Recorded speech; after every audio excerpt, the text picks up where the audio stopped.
Transcript of classified tape recording made at Camp David, Maryland during a presidential briefing regarding the subject of unidentified flying objects and extraterrestrial visitation of Earth. President Ronald Reagan was present. The recording was made between March 6 and 8, 1981. William Casey, Mr. President, good morning. As we discussed in February, this briefing contains some very sensational and some very classified information. I am not sure, I'm not going to make a decision on who you want in the room. That will be your decision, Mr. President.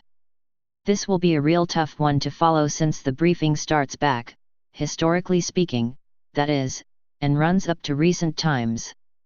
I believe we have prepared a good chronological order of events.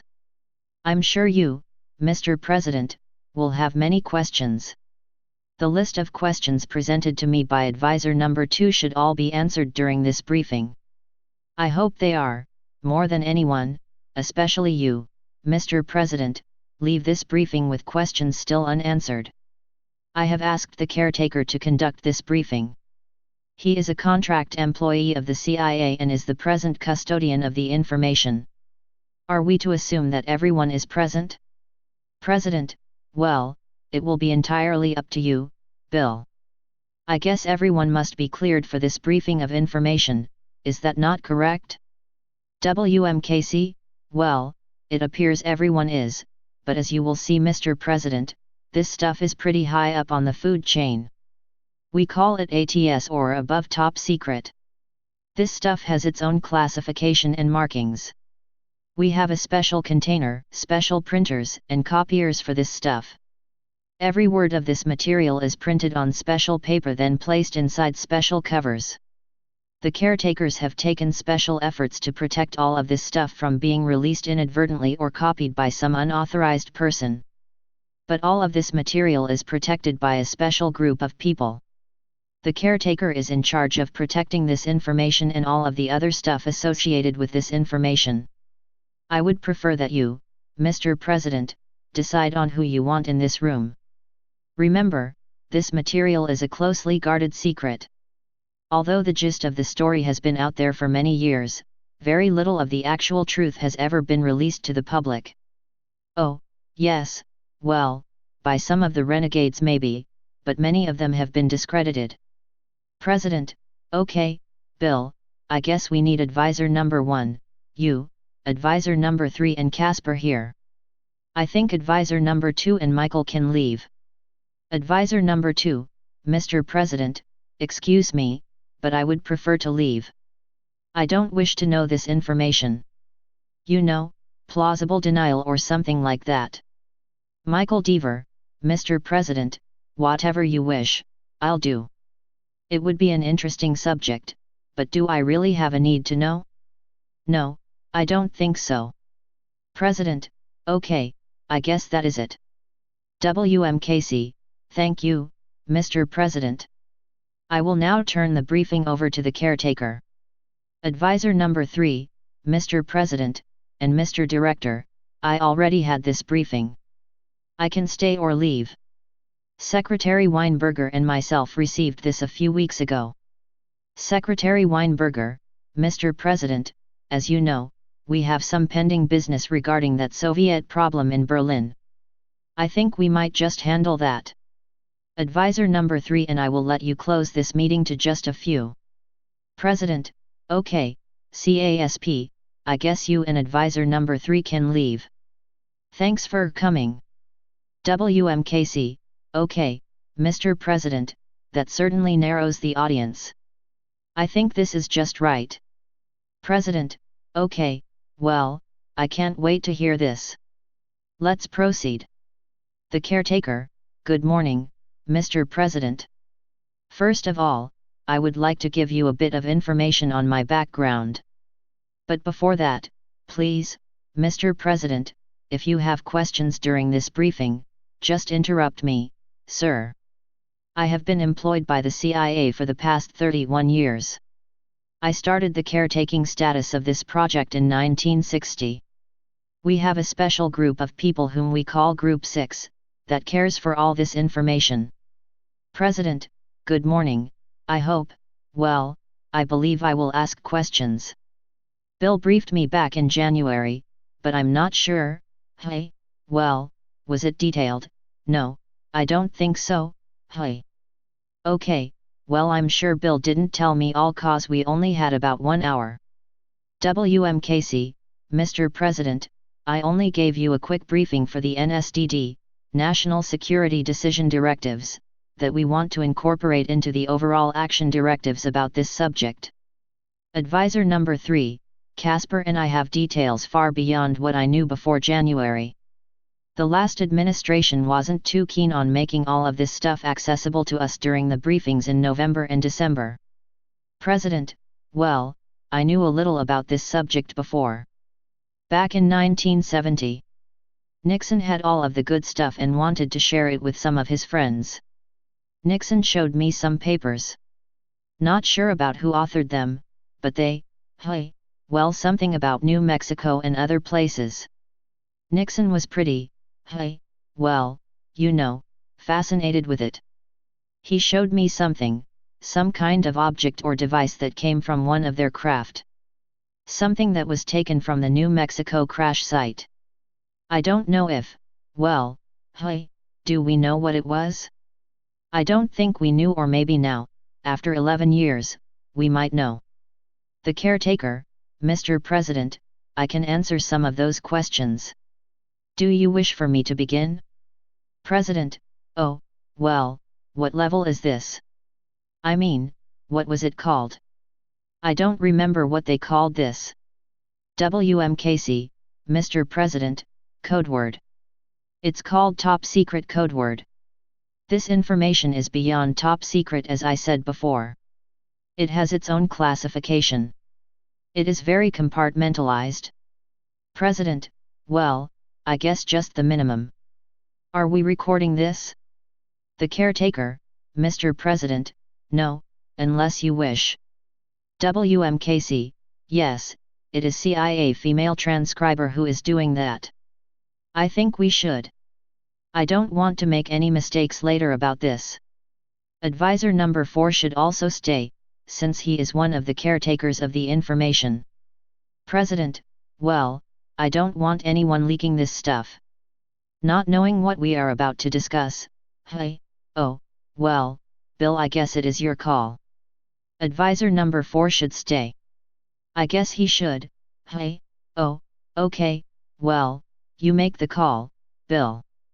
WMKC, okay, I guess advisor number 4 will stay.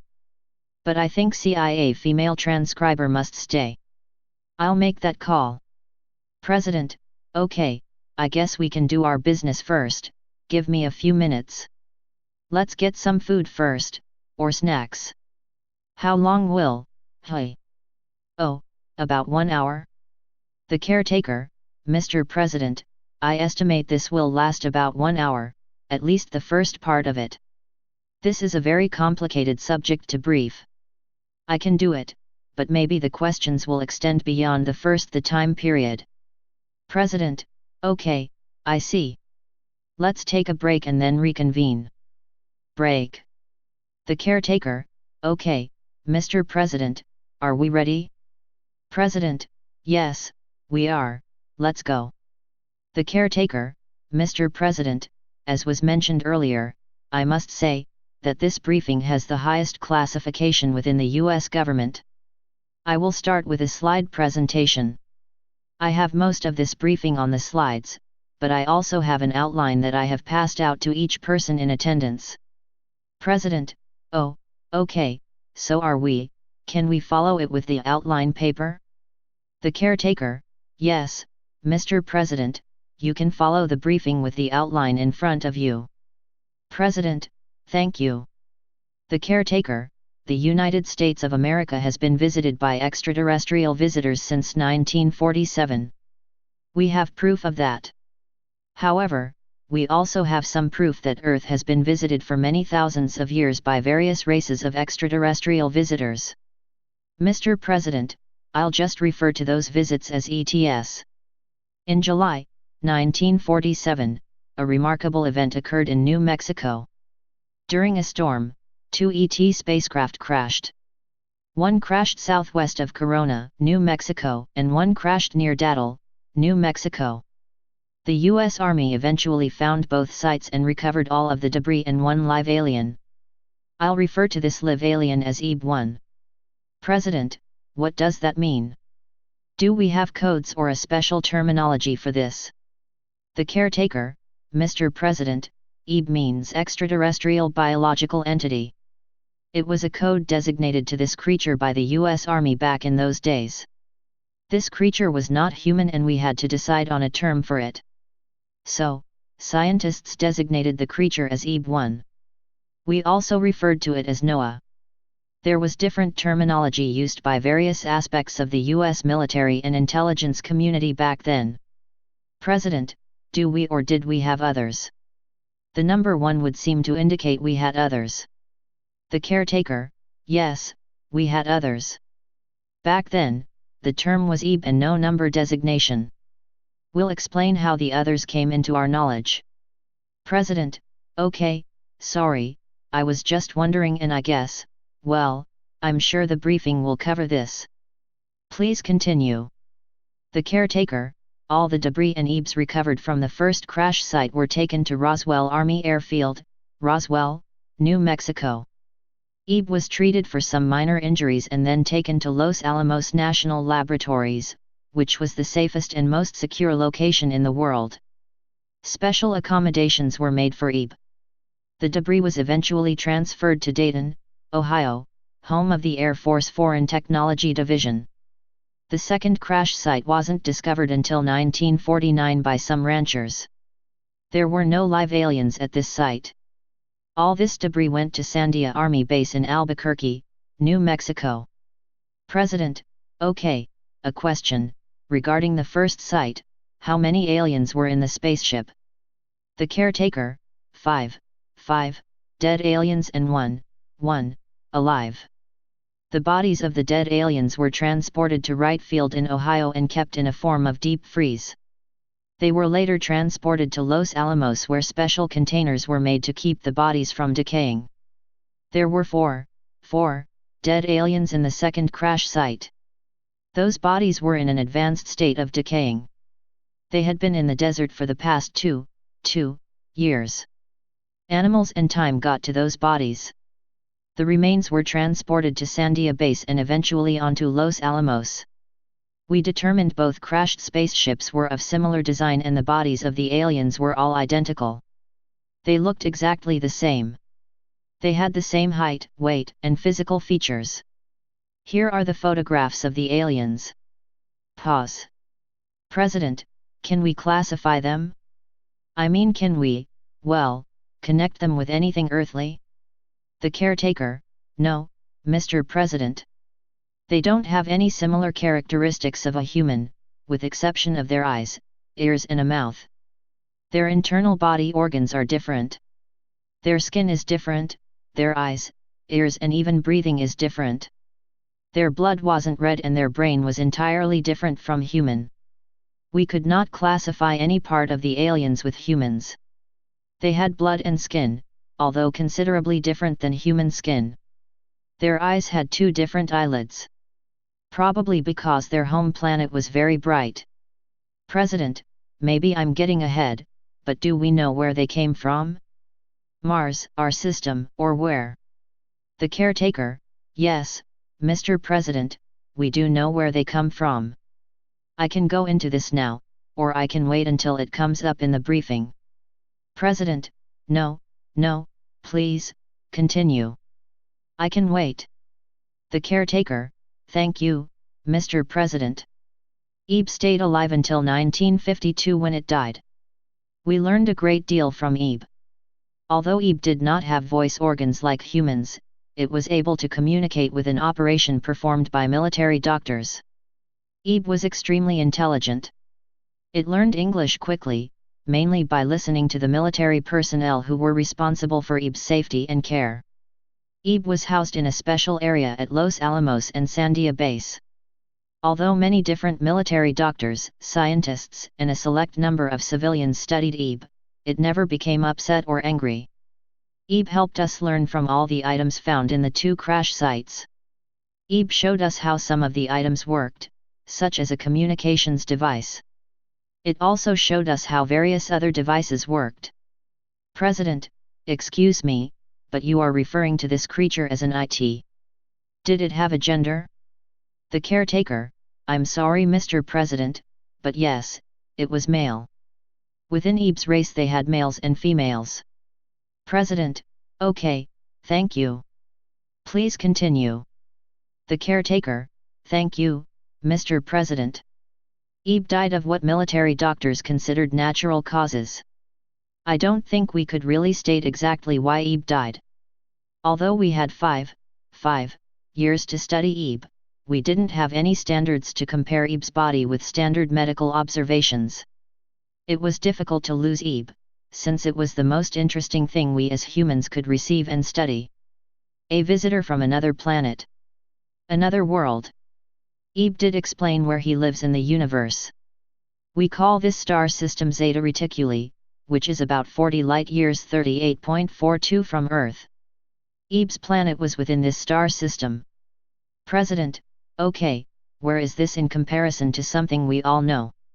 The caretaker, well, Mr. President, our closet star is 4 light-years away. I can show you the constellation it is in.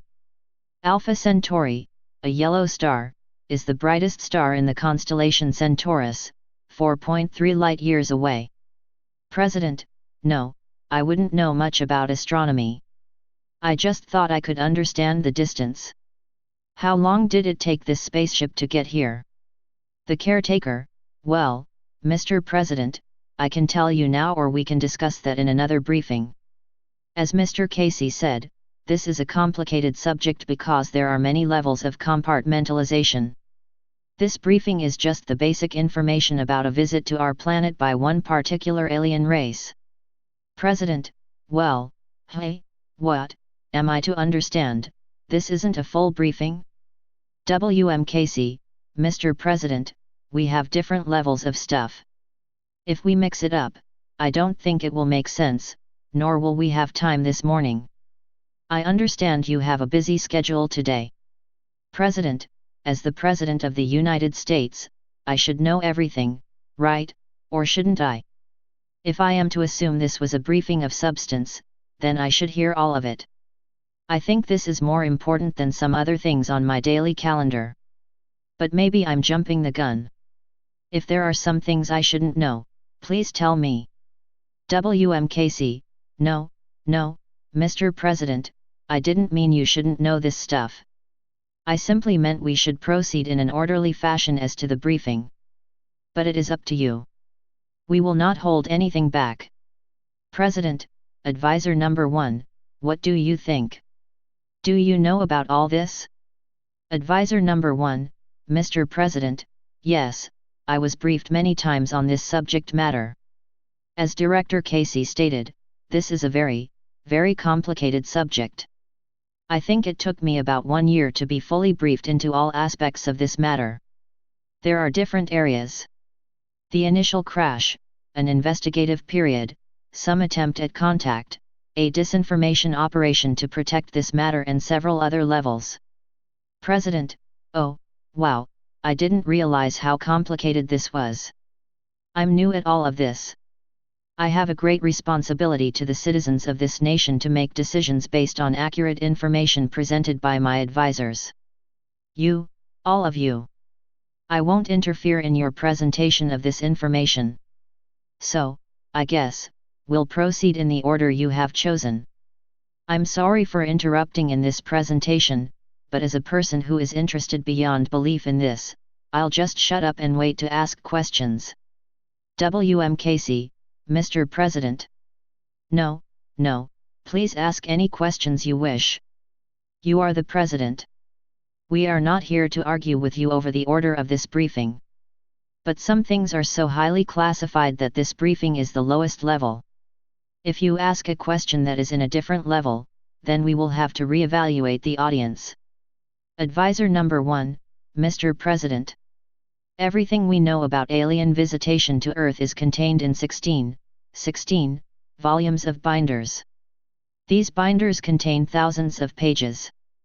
We can give you anything you wish, but, as Director Casey said, we must evaluate the clearances of each person listening to our responses. President: Okay, I now understand. Give me whatever you want and I'll continue to ask questions. But if you need me to wait on an answer, just tell me.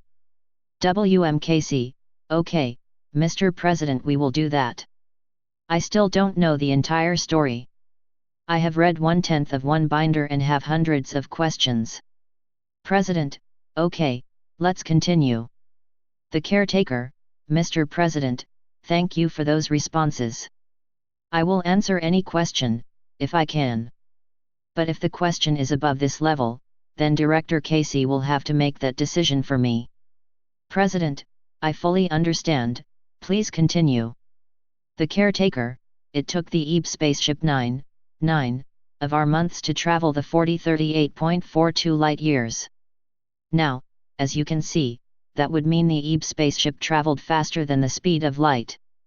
But, this is where it gets really technical. Their spaceships can travel through a form of space tunnels that gets them from point A to point B faster without having to travel at the speed of light. I cannot fully understand how they travel, but we have many top scientists who can understand their concept.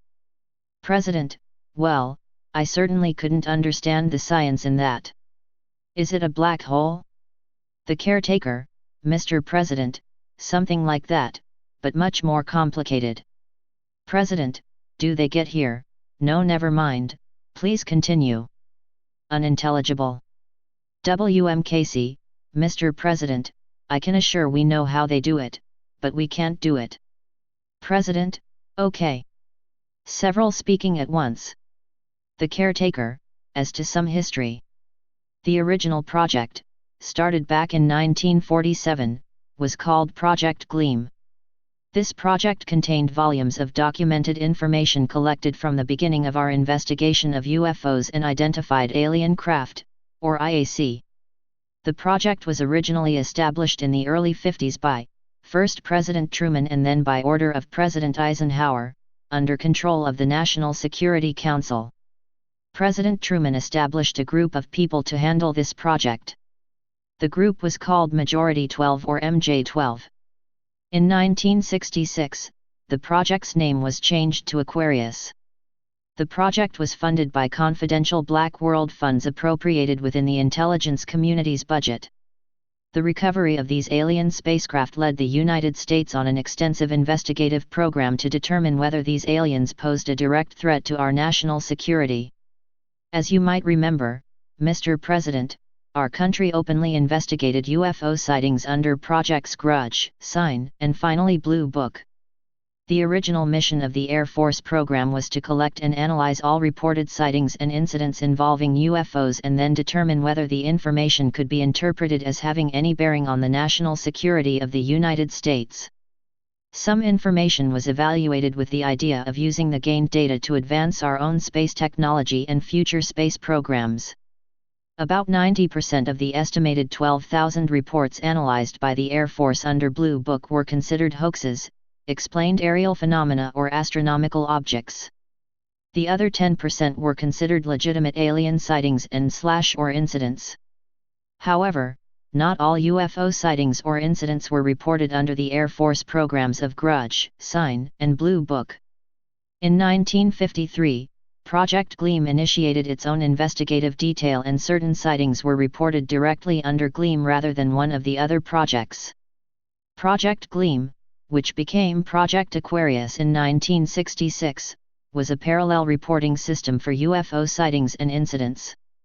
Reports collected under Project Aquarius were considered actual sightings of alien spacecraft or actual contacts with alien life forms. We recovered 2 alien spacecraft from New Mexico. Both were heavily damaged, but we were able to examine them. The 2 craft were considered technological marvels by our scientists. However, the operating instrumentation was so advanced that our scientists could not decipher it. The 2 craft were stored in a special security location in the West. We gained a large volume of technological data from these craft. Several independent scientific investigations, at the request of the Air Force and CIA, were initiated during the era of Project Blue Book. MJ-12 decided that officially the Air Force should end their investigation of UFO sightings. This decision was arrived at during the NPNN meeting in 1966. The reason was twofold. First, the United States had established communications with the aliens. President, hold on, okay, well, Bill, no, never mind, please continue. W.M. Casey, Mr. President, the communications project is of a higher level. I recommend we continue on this course and then switch to the next, if we have time. President, okay, you're steering the boat, Bill. The caretaker, the United States felt relatively sure the aliens' exploration of Earth was non-aggressive and non-hostile. It was also established that the aliens' presence did not directly threaten the security of the United States. Secondly, the public was beginning to believe that UFOs were real. The NSC felt this public feeling could lead to a nationwide panic if we disclosed everything we knew about UFOs and alien visitation. We were involved in one major operation during this time frame that involved our alien visitors. That operation is of a higher level and it will be up to Director Casey to proceed now or wait until later. W.M. Casey, we'll wait on that part of it. I haven't been fully briefed and I would like to be able to know everything about that program before trying to brief the President.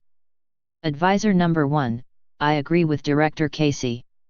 That part of the program is really complicated and will require a full day to brief. President, okay, as I said before, Bill's the captain of this ship. The caretaker, it was felt that public awareness of these projects would have jeopardized the future space program of the United States. Releasing our secrets about UFOs and alien visitation would also cause a panic among religious leaders around the world. Therefore, MJ-12 decided that an independent scientific study of the UFO phenomena would be needed to satisfy the public curiosity. The final official study of the UFO phenomena was accomplished by the University of Colorado under an Air Force contract. The study concluded that sufficient data did not exist that would indicate that UFOs threatened the security of the United States. The final conclusion satisfied the government and allowed the Air Force to officially step out of the UFO investigating business.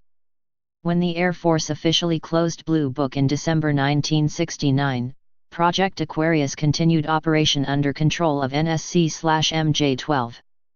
The NSC felt investigation of UFO sightings and incidents had to continue in secrecy without any public knowledge.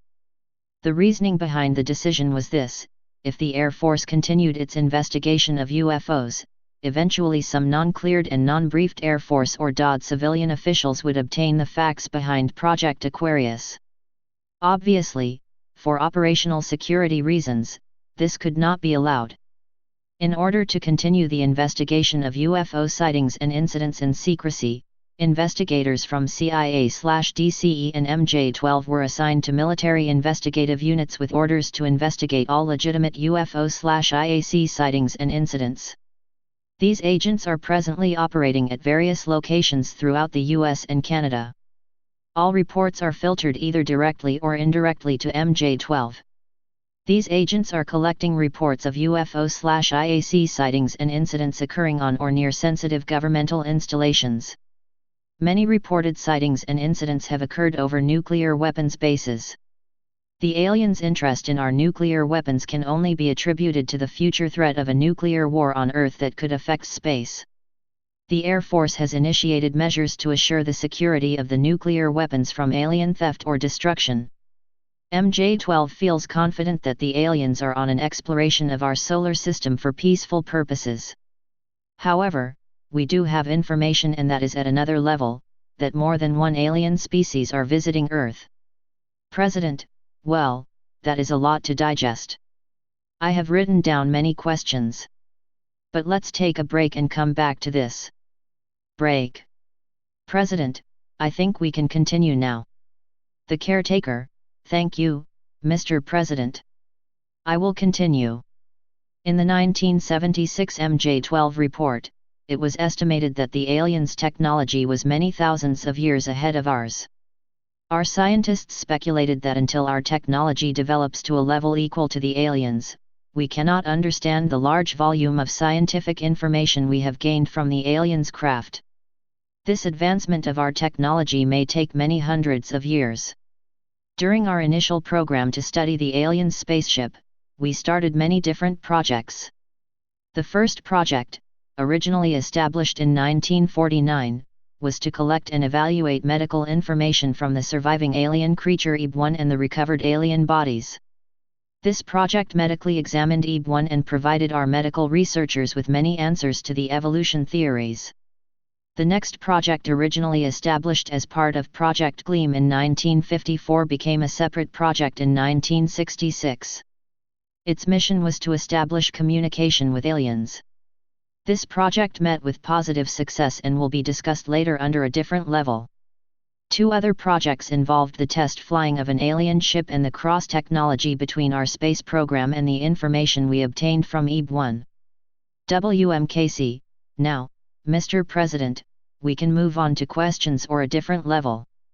Which do you prefer? President, well, I have a lot of questions, so let me ask a few and then we can move on. I guess the first question I have is their lifespan. How old is EB-1? The caretaker, Mr. President, the alien civilization that EB came from is what we call the Ebon Society. It wasn't a name they gave us, it was a name we chose. Their lifespan is between 350 to 400 years, but that is Earth years. President, is time the same on their planet as on ours? The caretaker, no, Mr. President, time is very different on the Ebon planet, which, by the way, we call Serpo. Their day is approximately 40 hours. That is measured by the movement of their two suns. The solar system containing Serpo is a binary star system, or two suns, rather than one, like our solar system. President, oh, well, your answer creates more questions. Okay, as I understand it, their planet has two suns. Wouldn't that mean the planet was hot? I guess that explains their eyes, having two eyelids. The caretaker, yes, Mr. President. Their suns do not set, like ours. There is daylight during their entire day, with the exception of a short time period where both suns hit the horizon. President, what is life like on Serpico? The caretaker, Mr. President, it is called Serpo, spelled Serpo. I think that will have to be given in a different level of briefings. Mr. Director. WMKC, yes, Mr. President, I think we are getting way ahead of ourselves. We have all that information about the visitor's planet, but we would have to present that information in a different briefing. President, okay, all these levels. Something, I guess, I'll have to get used to it. Does all classified information have these different levels? WMKC, it is similar to the SIOP briefing you were given in January. We have different levels of clearances A and D. President, no, I understand all that, Bill. I fully understand the different levels of clearances. I mean, what about the Soviets? What about the spy operations we have in Russia? Comparing the two, this alien information to that, are they on the same level? WMKC, no, Mr. President.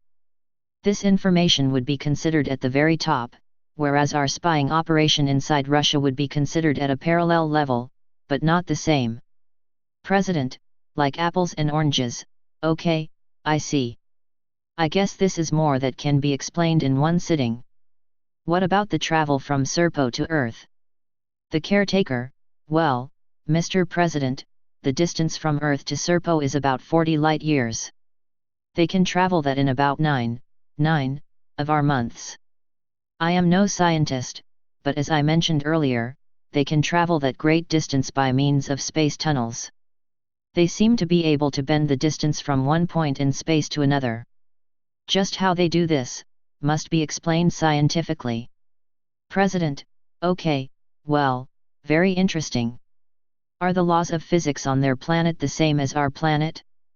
The caretaker, Not exactly. There seem to be a little different laws, especially when it comes to the movement of their planet in relationship to their two suns. Our scientists don't understand it because it defies some of our laws of physics. President, do they use nuclear power, or what type of power do they have in those ships? The caretaker, Mr. President, we understand very little about their propulsion system. There seem to be two different propulsion systems. One they use within our atmosphere and one they use once they exit our atmosphere. They do not have nuclear power. Their propulsion system does have some type of low-level radiation emissions, but nothing that would endanger us. It isn't like our radiation, but we call it radiation because we have nothing else to compare it with. President, have these aliens visited other places on Earth? The caretaker, again, Mr. President, that would be in a different level of discussion. President, I'm getting tired of hearing that answer, but I understand. WMKC, Mr. President, the Soviet Union has had their contacts with these aliens. We have a great deal of intelligence that would indicate the Soviets had their Roswell, so to speak. What they know is about the same as we know. They had some bodies back in the late 50s, but our intelligence would indicate the species of aliens were different. See http://www.cirpo.org/release26a.php right bracket. President, okay, well, then Bill, that presents a very disturbing feeling for me. Are you telling me there are different races or species, as you said, visiting Earth at the same time? WMKC, caretaker, take that question. The caretaker, yes, Mr. President, but I hesitate to state the reason. We should have that discussion in a different meeting. President, just answer the simple question of how many different species, don't go into details, since I'm sure it is at a different level, as I've been hearing all morning. The caretaker, I am sorry Mr. President if I upset you. President, no, caretaker, don't feel that way. I am not upset. No, you are all of my advisors. As president, I must listen to you and take your advice. I am not upset. I'm sorry for giving you that impression. Can you tell me how many different species have visited us? The caretaker, Mr. Director. WMKC, go ahead, caretaker, answer the president's question. The caretaker, at least 5. President, are they all friendly? The caretaker, Mr. Director. WMKC, Advisor number 1, would you like to step in here? Advisor number 1, Mr. President, that is a very difficult question to answer. There are many parameters that we follow to evaluate the threat. However, we have little intelligence on 4 of the 5. We have plenty of intel on the Ebens. They've given us everything we asked for. They have also helped us to understand the other 4 species. I'm afraid to say, Mr. President, and please don't misunderstand my words, but we think one of the species is very hostile. WMKC, Mr. President, do you wish for us to continue on this track or would you like something more private, as to the discussion of this topic? President, for Christ's sakes, I'm the President of the United States. I should know if we are endangered by some threat from outer space. If you have something to say about a threat posed by this one species of aliens, then I want to hear it. WMKC, Mr. President, we have intelligence that would indicate this one species of aliens have abducted people from Earth. They have performed scientific and medical tests on these humans. To the best of our knowledge, no humans have been killed. But, as Advisor number 1 stated, the intelligence is from witnesses and we haven't thoroughly evaluated this intelligence. We have captured one of these hostile aliens. This gets into some very sensitive areas, Mr. President. I strongly suggest we end this discussion and move on to any further questions you might have and then get back to this. I don't think we are prepared to provide you with accurate answers to your questions about the potentially hostile aliens at this time. President: Okay, but expect this to be given to me as soon as possible. I want to know everything about these hostile creatures so we should start forming policies on how to deal with them. Advisor number 1, do we have operational war plans on this? Advisor number 1, yes, Mr. President, we have war plans on all potential threats to our country. President, please, let us not forget the world. If these creatures attack some other country, we would have to help. Advisor number 1, Mr. President, we have absolutely no evidence that this particular alien race has any plans to attack the United States of America or planet Earth. President, I guess we really got off the original subject. But I want to know of any threats. Don't hide anything from me. Is that understood? WMKC, yes, sir. Advisor number 1, yes, sir, Mr. President. We will never hide any information about a potential threat to our country or the world. You receive daily intel briefings and you will continue to, and we can update that briefing with any potential threat from this area. President, okay, let us continue. How many other presidents received this briefing? The caretaker, Mr. President, I have briefed President Nixon, Ford, and you. President Carter was never given the entire briefing. I have no answer as to why he wasn't given the briefing. President, well, knowing that guy, he probably couldn't understand it being from Georgia. But that is just a dry joke. Laughter heard in room. Advisor number 1, Mr. President, I can give you some details of an incident that occurred inside the Soviet Union in 1970. WMKC, do we want to go there? Advisor number 4, may I say something, Mr. Director? WMKC, go ahead, Advisor number 4, step in. Advisor number 4, I think this particular incident inside the Soviet Union will give the President an example of what the world has and will experience in the future. There is no way we can control visitors from outer space from traveling to Earth and visiting our planet. Some astronomers find it difficult to believe that these aliens can find Earth. We are on the outer reaches of our galaxy. Our Sun is one of hundreds of thousands of such stars within our galactic neighborhood. But the Ebens found us, they found Earth. And we are not the only country on Earth that has been visited by the Ebens. Now, as for the other four species. We know they have visited us in the past and will visit us in the future. We are like a petri dish within the universe. We are a diverse planet. We must be very interesting to other extraterrestrials. I'm sure other intelligent life forms in the universe must have some sort of communications among the sentient life forms. Maybe they broadcasted that Earth has intelligent life. Maybe that is why we are being visited. Getting back to advisor number 1, regarding the incident inside the Soviet Union, Mr. President, there are many such sightings all over the world. We must understand that the visitors can roam our planet at will without us doing much about it. However, I personally believe that we must prepare for the eventual day when some hostile life form decides to take over our planet. We must be prepared. I hope you understand why I said what I said, Mr. President. President, yes, indeed, advisor number 4, very well said. I agree with you. I guess all of those sightings, well, some of them are real. I mean, we are being visited, today, now, in this time period.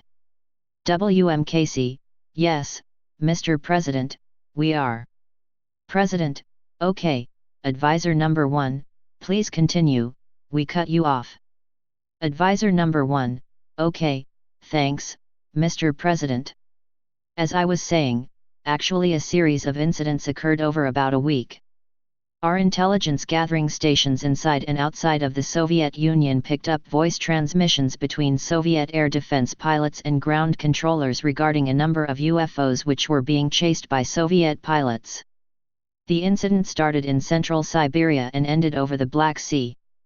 Literally thousands of Soviets observed the UFOs and at least 20 different fighter pilots chased the UFOs. The Soviets attempted on 2 occasions to shoot down the UFOs, but to no avail. That is probably the best evidence that these things are happening over the Soviet Union. We think these UFOs were the hostile ones. We call them hostile because they tend to land, take humans, conduct experiments on them and then release the humans. Their spacecraft are different in design than the EBANs. President, wait 1 minute, Advisor number 1, you mean to say that we have one of their spaceships? Or are you telling me we have some other evidence of their spaceships? Advisor number 1, Mr. President, we have photographs of their ships. This gets a little complicated because some of our intelligence comes from the EBANs. President, you mean from the EBGI? Advisor number 1, yes, but from other sources of information connected to the EBANs. WMKC, Mr. President, we'll have to go to those dreaded words you don't like, higher levels if you wish. President, no, well, no, oh. Okay, just give me this briefing first. We can schedule the higher level ones later. Advisor number 1, simply speaking, we know the difference between the EBAN spacecraft and the hostile alien spacecraft. President, do you have a name for them, I mean the bad ones? The caretaker, may I interrupt, Mr. President? WMKC, wait, okay, I guess we can proceed. President, well, too many speaking at once, several conversations not understood. Not understood? The caretaker, okay. Several sentences said, but not understood. WMKC, yes, go ahead, caretaker. President, no, I didn't mean to interrupt. The caretaker, thank you, Mr. President. We call the hostile aliens simply that, HAV, meaning hostile alien visitors. MJ-12 placed that code on them back in the 50s. WMKC, okay, we opened the box so let's just tell the President what we know about the others. Advisor number 1, the names? What? Several sentences not understood. Okay, well, technical? Or what? WMKC, not understood, well, not understood, okay, I guess it means the technical stuff. President, you mean to say, these HAVs have been visiting us and kidnapping our people since the 50s? The caretaker, Mr. President, yes, well, they have been around since then, Director Casey. WMKC, Mr. President, we have some indication that they might have been doing this for some time. But we really have to consider all of the evidence, listed in our reports, and compare that to some of the open source information. There are always humans that will exaggerate and just tell lies, compared to the real ones or the ones who were abducted and subjected to experiments. We have to sort through the differences and place some aside and look at the real evidence of abductions. But we can be sure that the EBANs have never done this. They are extremely peaceful and would not harm a living soul, including animals. Advisor number 1, I suggest we go ahead and give the President the information on them. Advisor number 4, I agree. WMKC, okay, give the President the names, caretaker. The caretaker, names, the technical names? WMKC, yes, okay, not understood, well about the, not understood, I can live with that, but we have to be real sure that this information stays here. We cannot allow this to flow, not understood, from, not understood. The caretaker, okay, thank you. Mr. President, the five species are called, EBANs, archculoids, quadloids, heplaloids and trintiloids. These names were given to the alien species by the intelligence community, specifically MJ5. The EBANs are friendly, the trintiloids are the dangerous ones. See http://www.cirpo.org/release23.php. President, my God, just knowing we have names for these things are amazing. Which one did we capture? WMKC, Mr. President, we have a trintiloid, but it is dead. We captured it in 1961 in Canada and we had it in captivity until 1962, when it died. We'll show you a photograph. Caretaker? The caretaker, director, I don't have one with me. But, I will get one couriered over to us. WMKC, Mr. President, we can provide that during our next meeting regarding this subject. President, okay. WMKC, not understood, the part of the story where, not understood, but we can look back. President, okay, let's continue. The caretaker, Mr. President, getting back to my presentation, all of our collected information is safely contained in a number of locations. President, don't tell me where, I don't want to know specific locations. I'll let or leave that up to you and the caretakers of the material. I don't want to be in a position or know this, maybe I will later. The caretaker, okay, Mr. President, I'll keep this in general terms. I just want to assure you that all of the information is safely tucked away at secure locations, including the devices and flying craft that we have. President, may I assume one of these places is located in California?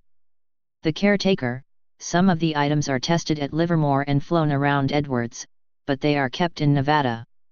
President, okay, yes, I think I was briefed on sensitive military installations back in February, west of Las Vegas, I guess. The caretaker, yes, Mr. President. We call it the Groom Lake Complex. President, okay, I was told about that. The same place we have Soviet fighter jets?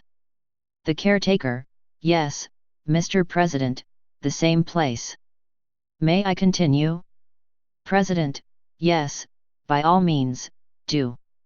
The caretaker, in order to protect all this information and the fact that the United States government has evidence of our planet being visited by extraterrestrials, we developed over the years a very effective program to safeguard the information. We call it Project Dove. It is a complex series of disinformation operations by our military intelligence agencies to disinform the public. As you know, Mr. President, we have some highly classified aircraft. In order to keep these aircraft secret, we tend to convince, at times, the public and press that maybe UFOs are real in order to make the public think what they are seeing are actually UFOs instead of our own secret aircraft, even though we know maybe some of the sightings are of actual UFOs. As I said before, this is complicated, but it is a form of counterintelligence. We give the public some actual facts and let them run with it. The rest is taken care of by them. If you consider the first person who helped us with this disinformation program, Mr. George Adamski, back in the early 50s, and up to all of the movie productions of UFO-related movies. This helps the public to keep their minds open, but also allows us to keep our secret aircraft away from the public's knowledge. That includes some of the craft that were lent to us by the Ebens. President, I always knew there was some form of cooperation between our government and the motion picture industry. I heard rumors over the years, even during my acting days. The caretaker, well, Mr. President, the first cooperative venture was the movie, The Day the Earth Stood Still. That was a cooperative venture with the United States Air Force and the movie industry. President, that movie, Close Encounters, was that one of them? I guess no Bonzo movies were involved. Loud laughter heard. WMKC, no, laughing, Mr. President, I don't think, or should I say, I didn't think Bonzo came from outer space. More laughter. Ronald Reagan played the character Professor Peter Boyd in the September 1951 movie, Bedtime for Bonzo, where a chimpanzee named Bonzo was his co-star. President, no, but some people could imagine it. The caretaker, yes, Mr. President, we provided the basic subject matter for that movie. President, was it based on a real incident? WMKC, Mr. President. President, okay, Bill, I know what's coming, just forget my question for now. WMKC, okay, caretaker, continue. The caretaker, thank you, Mr. President. In 1949, President Truman created two secret commissions. These commissions were to meet privately without recording any contents. The commissions were code-named Adam and Eve. The first commission, Adam, was to study the idea of releasing some information to the public regarding our actual knowledge of UFOs and the two crash incidents. The findings of the Adam Commission consisted of the following statement: in this matter, public opinion must be recognized as a factor of considerable importance, even if clearly affirmative might have the effect of placing before the American people a moral question of vital historical significance at a time when the full security impact of the question had not become apparent. If this decision is to be made by the American people, it should be made in the circumstances of an actual disclosure of the existence of space beings who had visited Earth. In other words, the American public might hesitate to believe the existence of space beings unless the American government showed proof. This was an actual quote from the classified document dated December 1, 1949. The second commission, Eve, concerned the use of atom bombs to repel a space alien attack. What's interesting in this statement was the decision by President Truman to proceed at a record pace on the production of atomic weapons that could be released in space. The Commission predicted it would take the United States 10 years to develop such a delivery system. President Truman wanted it developed in five years. In fact, in 1959, the first Atlas ICBMs were targeted for deep space. SIOP plans were developed to counter any space-based alien invasion. Mr. David Lilienthal, the first Atomic Energy Commission chairman, was in charge of the production of enough atomic weapons to counter any anticipated alien threat. The Commission was tasked with developing a delivery system that could send a Mark III atomic weapon into space. In the 1948 to 1949 time frames, there were fewer than 50 atomic bombs in the arsenal and none of these were assembled. The Mark III plutonium bombs, like the one dropped at Nagasaki, Japan, took 39 men more than 2 days to assemble the bomb. The bombs were so large and heavy, each weighed 10,000 pounds, and that a delivery system must be capable of sending this heavy weapon into space. As a result of Eve's Commission findings, atomic weapons production was increased at a record pace. Of course, this build-up coincided with the Soviet Union's build-up. It was easy to convince the American public that our build-up was caused by the Soviet Union's build-up.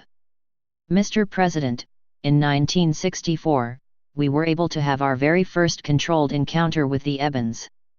Let me first give you the background. Ebe was a mechanic, not a scientist.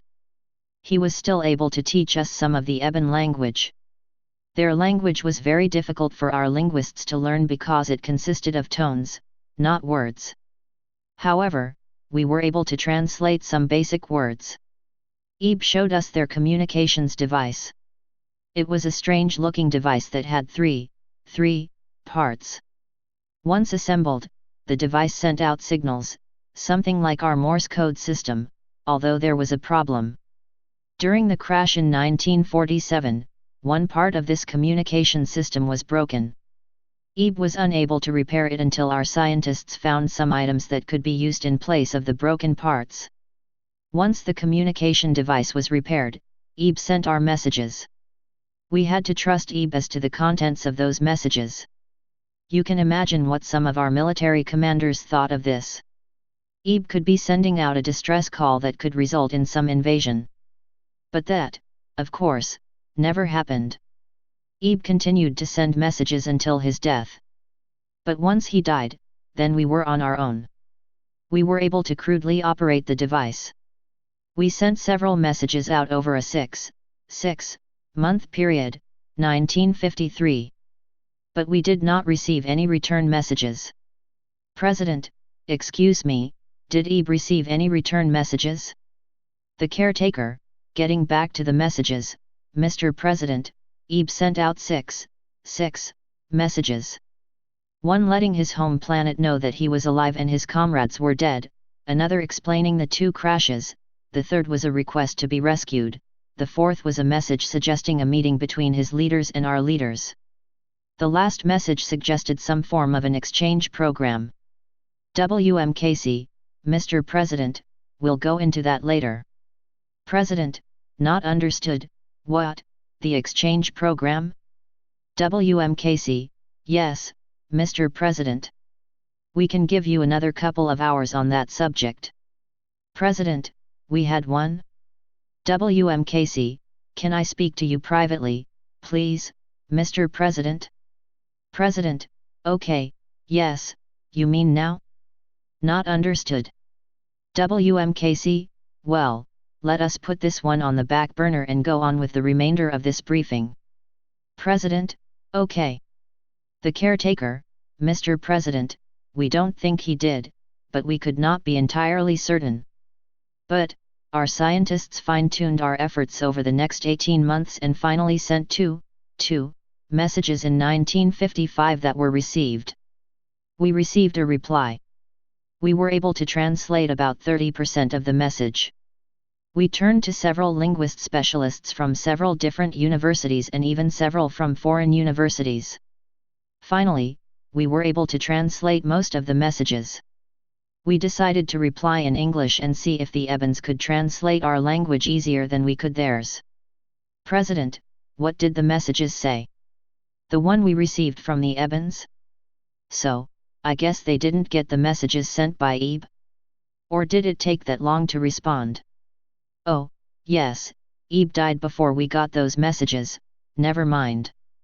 The caretaker, Mr. President, the first message we received acknowledged our message and asked questions about the crew of the two missing craft. It also gave a series of numbers that we think were some type of coordinates.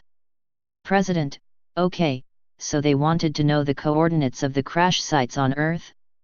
I'm sure they wanted to know about their crew. Did we tell them all but one was dead? No, wait, I'm sure when Ebe sent his messages that is probably the first thing he sent.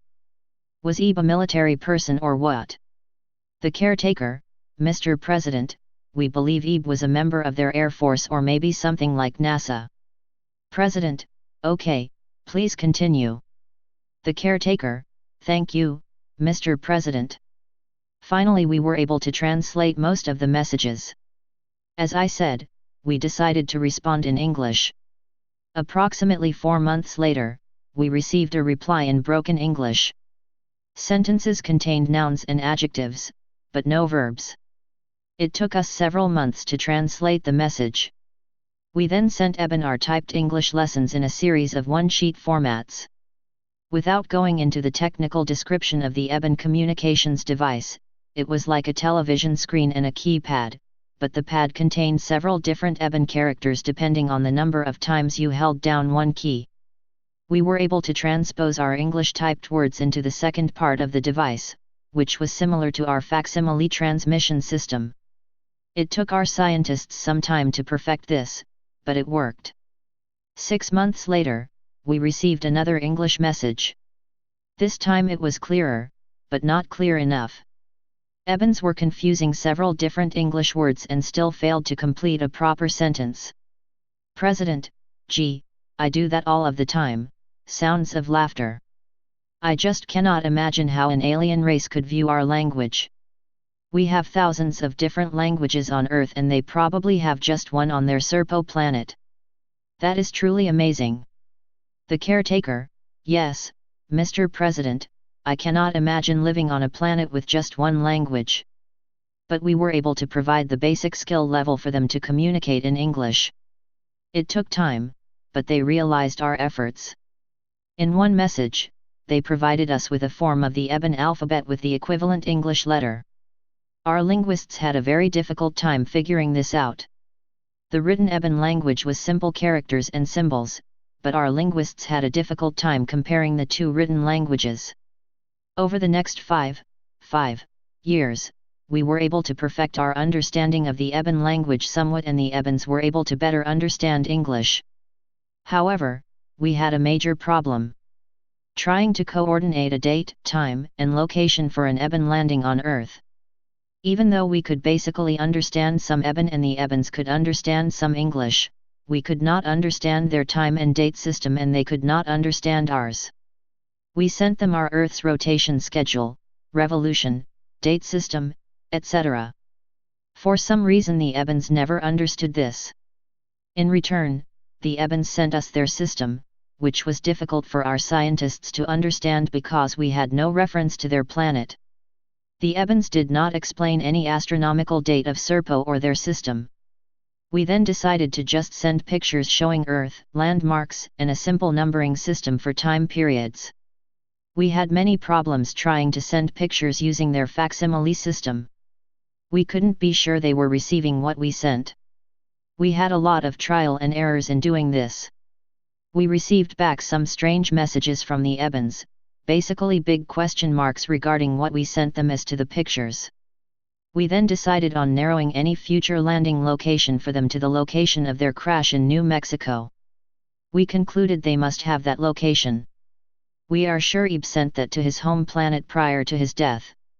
We did find some star charts, well, as we call them, in both crashed spacecraft. They were difficult to understand because they were on a block that we later figured out went into a certain panel on the crashed craft's instruments. Once the panel was in place, the board showed a star system. In fact, we were able to fit all the found boards into the panel and view many different star systems. We then put to work our astronomers in deciphering the star systems. It didn't take them very long to determine the various star systems. We also found several strange spots on the star charts. We concluded these spots were where the travel space tunnels that Ebe described were located. Our astronomers compared the different star charts and found that they were not consecutive. Meaning that one star chart was from one part of the universe and the next was a chart closer to their home system. Our scientists concluded the spots on the chart were a form of shortcuts from one point of space to another. Some of our top astronomers were briefed into the program in order to study the charts. I'm sure they were given only the minimum amount of information they needed, something like a need-to-know program. President: okay, that is a lot to absorb. Wow, well, I have many questions, but I guess I'll just wait now. I have something to attend to now. But let us take a short break and come back to this. WMKC, Mr. President, how much time do you have left? President: well, Bill, let me check. Long pause. I need to call some people on another matter. Give me about 15 minutes. Is that okay? WMKC: yes, Mr. President, we are here at your disposal. President: I have listened intently to this briefing. I have many questions, which I realize traverses several different layers of secrecy. I don't want to mix up the different layers. But I can see how government bureaucracy exists. That is one thing I can probably change as president. Bill, let's go to the next layer. WMKC, Mr. President, do you want the same people involved? President: yes, let's just continue. WMKC: okay, caretaker, take over. The caretaker: thank you. When Ebe was alive, he showed us two devices. One was a communication system and one was an energy device. The communication system did not work without the energy device. Eventually, a scientist from Los Alamos figured out the two systems and connected them. After Ebe died, we were able to send transmissions, as I said earlier. Ebe built up a strong friendship with a U.S. Army major, who was his guardian. The two of them decided that one of Eben's first messages, of the 5 sent, was a request for an exchange program between the Ebens and our military personnel. Remember I mentioned six messages. The 6th consisted of landing coordinates for Earth. That information wasn't clearly documented back then. We are not sure of the exact chain of events between Ebe and the Major. As I said earlier, we were able to eventually communicate with the Ebens. Over a period of a few years, we could send and receive information. We finally received a startling message from the Ebens. They wanted to visit Earth, retrieve their spacemen bodies and meet with Earthlings. They provided a time, date, and location. We figure that the Ebens were continually visiting Earth and had probably mapped it. However, the date was about 8 years in the future. Our military figured something was wrong and that maybe the Ebens were confusing Earth time with Eben time. After a long series of messages, it was determined the Ebens would land on Earth on Friday, April 24, 1964. President, just how did we figure the date? The caretaker, Mr. President, these messages occurred over a period of several years. By this time, we both had a working knowledge of the other seasons, which was based on the Earth's rotation, which also figured into our time periods. We had a working knowledge of their 40-hour days. They were a little smarter than us, being able to comprehend our language and our time periods.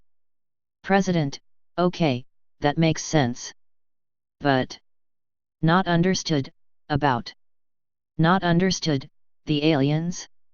The caretaker, Mr. President, we did have a basic understanding of their language. We could understand basic words and symbols. They understood more of our language than we did theirs. President, okay, then what happened? The caretaker, well. WMKC, Mr. President, this is where things get very interesting.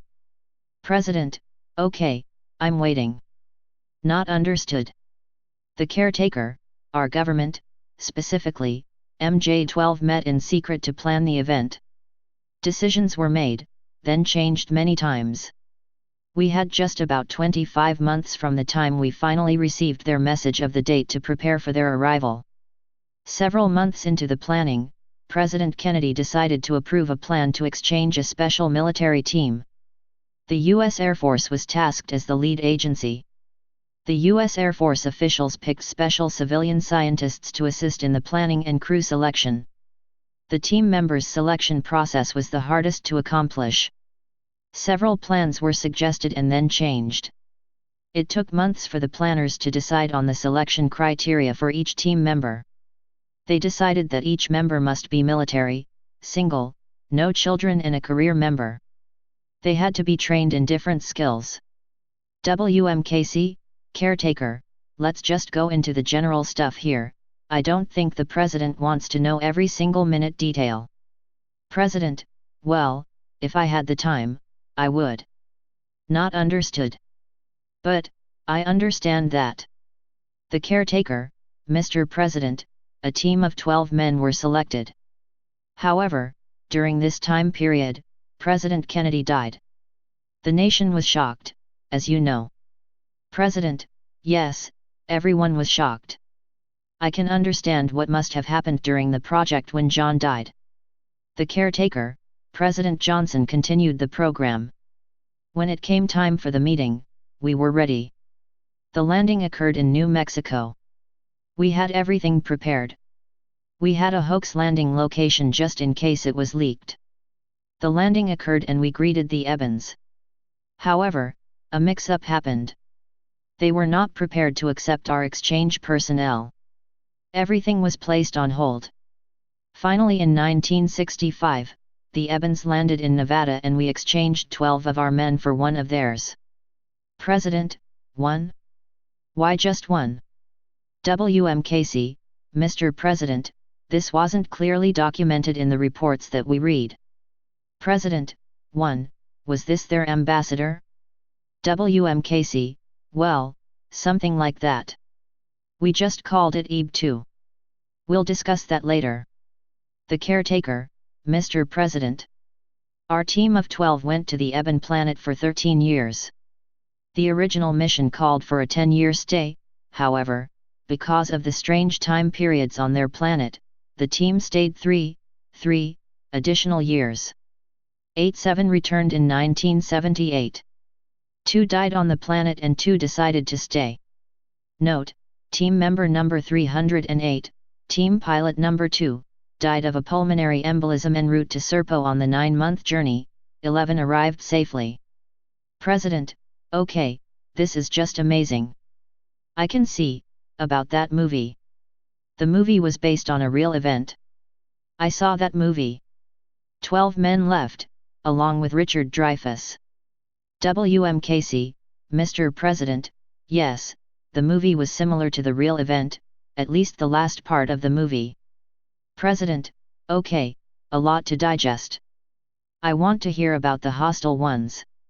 Advisor number 1, Mr. President, may I step in here? President, by all means.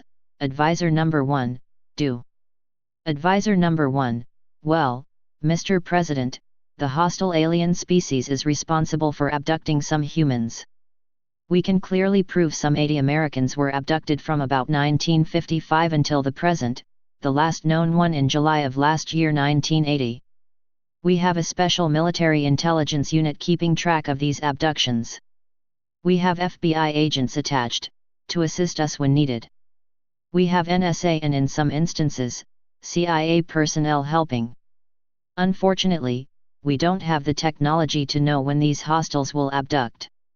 We get the information afterwards. We interview the victim and place them under hypnotic trances. Some of the victims remember the entire event without hypnosis, while others need hypnosis to relate what happened. We haven't found one single death directly related to the hostile aliens. We have had deaths that were attributed to the abductions, suicides. We recorded five of them. But, Mr. President, these are the abductions we know about. We have no idea how many other abductions are occurring in this country or around the world. These hostile aliens are pretty sneaky. They seem to appear and disappear, which is beyond our technical understanding.